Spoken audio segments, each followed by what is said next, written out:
Assunto bastante importante que tem uma continuação nessa semana, que é na sexta-feira, a trama golpista, o núcleo 1, o núcleo das cabeças de quem liderou todo esse, o que para a justiça foi um golpe de Estado, uma tentativa de abolição violenta ao Estado Democrático de Direito, uma organização criminosa armada e também o planejamento ali da destruição da Praça dos Três Poderes, dos poderes, dos palácios dos poderes ali, de forma inclusive simbólica, para terminar ali de derrubar o governo que tinha sido democraticamente eleito em 2022, que é o grupo onde está o ex-presidente Jair Bolsonaro, que foi colocado pela denúncia, pela PGR, como líder desse grupo das lideranças, e por isso mesmo teve a pena mais alta de 27 anos e 3 meses de prisão em regime fechado.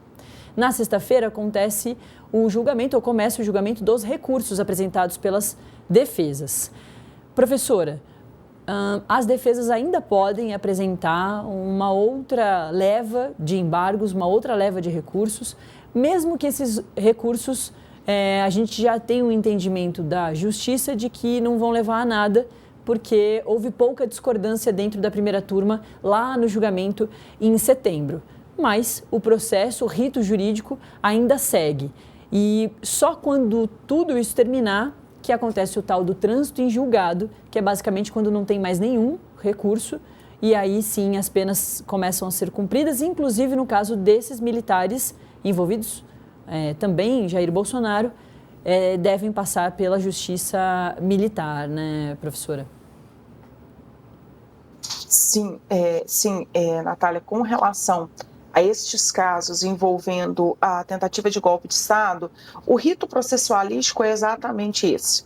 Quando eu falei, quando há pouco eu falei sobre contraditório, ampla defesa e devido processo legal, é justamente isso, é garantir ao indivíduo que o processo seja cumprido de forma integral. Em que sentido? Todos os recursos e todas as possibilidades de recursos são dadas ao indiciado, ao réu daquela ação, justamente para que ele não tenha nenhum tipo de cerceamento, nenhum tipo de prejuízo. Se for condenado, que seja em razão de que materialidade e autoria delitiva estão definidas. Isso é uma base vinda lá do direito constitucional e que se aplica aqui no direito penal e processual penal.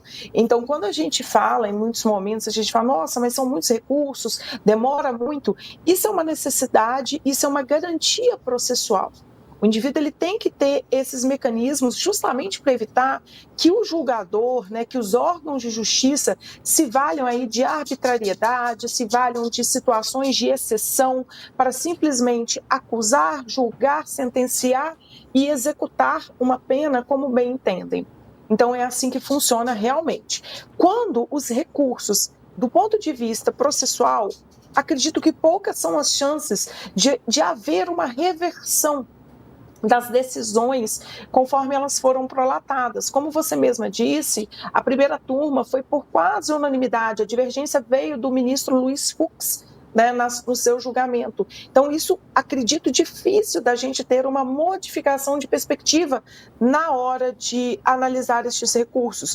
No mais, por exemplo, os embargos de declaração, algum tipo de obscuridade, algum tipo de falta de clareza na hora de relatar ali, de prolatar aquela decisão do acórdão, que possa ser corrigido neste sentido. Lembrando que os embargos eles não conseguem modificar o conteúdo decisório. O que eles buscam é aclarar o conteúdo decisório, se ele foi omisso, se ele foi contraditório, se ele foi sem a clareza necessária para o entendimento dos contornos daquela decisão judicial, tá certo? Então, ocorrendo a análise desses recursos, vai acontecer o que você denominou de trânsito em julgado. Também é um instituto vindo aqui do direito constitucional que garante o que a gente chama de segurança jurídica, ou seja, depois de todo esse processo sendo respeitado, todos os meios de recurso e de defesa sendo entregues a um acusado, aí sim, quando não houver mais chance de recurso, a decisão transita em julgado. Perdemos a doutora Virgínia? Acho que sim. Eu estava conversando com a Virgínia Machado, que é professora de Direito Constitucional. Daqui a pouquinho ela volta só para encerrar a fala dela, a gente que ficou falando bastante aqui sobre a mega operação e como o Supremo Tribunal Federal entrou na história, né, pediu explicações ao governador do Rio de Janeiro, Cláudio Castro. Ontem teve reunião, o ministro Alexandre de Moraes, que com a saída do ministro Barroso do Supremo Tribunal Federal, pegou a relatoria que estava com Barroso da ADPF das favelas, a ADPF 635, que fala ali, trata de diversos dispositivos de atenção para diminuir a letalidade policial lá no estado do Rio de Janeiro. E o ministro foi ao Rio de Janeiro para passar o dia conversando com autoridades, inclusive com o governador do Rio de Janeiro, que disse que a violência policial foi proporcional à violência do Comando Vermelho em resposta, né, da operação contenção. Aí a gente vê imagem do ministro Alexandre de Moraes com o governador do estado, Cláudio Castro, ali no meio, e quem está ali fardado é a representação ali, uma das representações das polícias do Rio de Janeiro. Ele que foi ao centro de comando ali, de observação das operações, foi dali que as polícias também ficaram acompanhando essa parte mais interna, né, das polícias que ficaram acompanhando a Operação Contenção, que hoje completa uma semana. Ao longo de toda a terça-feira passada, por 18 horas, houve o conflito das polícias com os bandidos, os criminosos lá, entre os complexos da Penha e do Alemão. Boa parte desse conflito armado aconteceu na Serra da Misericórdia, que é essa zona de mata muito conhecida dos dois lados, mas principalmente do Comando Vermelho, onde eles fazem boa parte dos treinamentos deles, de tiros, de se camuflar, de produzir as roupas ali para fugir das polícias e tudo mais. E aí a doutora Virgínia Machado estava falando agora com a gente sobre justamente o julgamento dos embargos lá na sexta-feira agora, que começa dentro da primeira turma, para saber se o ex-presidente Jair Bolsonaro e os outros integrantes do Núcleo 1 serão presos em presídio, né, doutora? Essa também é uma questão, se depois, né, do trânsito em julgado, como a senhora estava explicando bem no finalzinho da sua fala quando caiu, se depois disso tudo o ex-presidente Jair Bolsonaro vai para Papuda, que é o presídio aqui de segurança máxima em Brasília, ou se para a polícia, ou se para um presídio militar, né, ou até mesmo seguirá em prisão domiciliar, ele que está em prisão domiciliar, né, professora, mas a partir de um outro inquérito, não por causa da condenação dele, a pena, portanto, só será cumprida assim que acabar todo o processo aí, o rito jurídico, né? Sim, basicamente é isso que eu vinha falando, em que é necessário, em respeito ao devido processo legal, contraditório e ampla defesa, que todos esses meios processuais possíveis de análise, reanálise, revisão de uma decisão sejam garantidos para o indivíduo, né?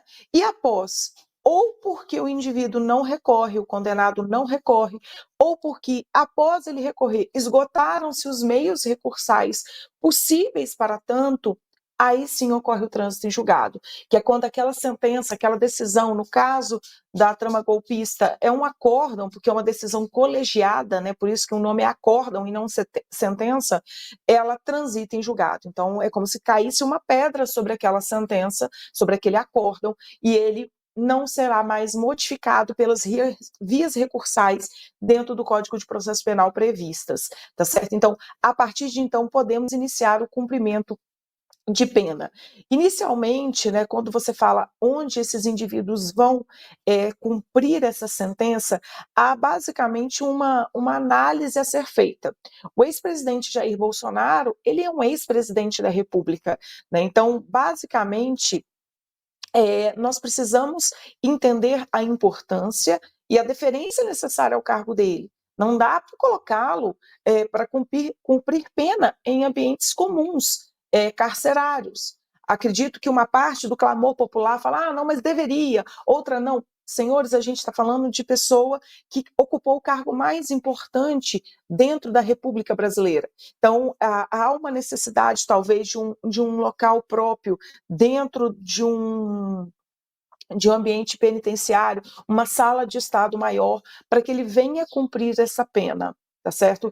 E a depender, né, também do grau e da importância dessa figura do Jair Bolsonaro e dos outros acusados, porque a gente tem militares de alta patente, cada qual dentro da estrutura que a legislação estabelecer, sem causar nenhum tipo de prejuízo à sua integridade física, à sua integridade psicológica no cumprimento da pena. O cumprimento da pena não é tortura, o cumprimento da pena é apenas a execução da lei penal para quem a transgrediu.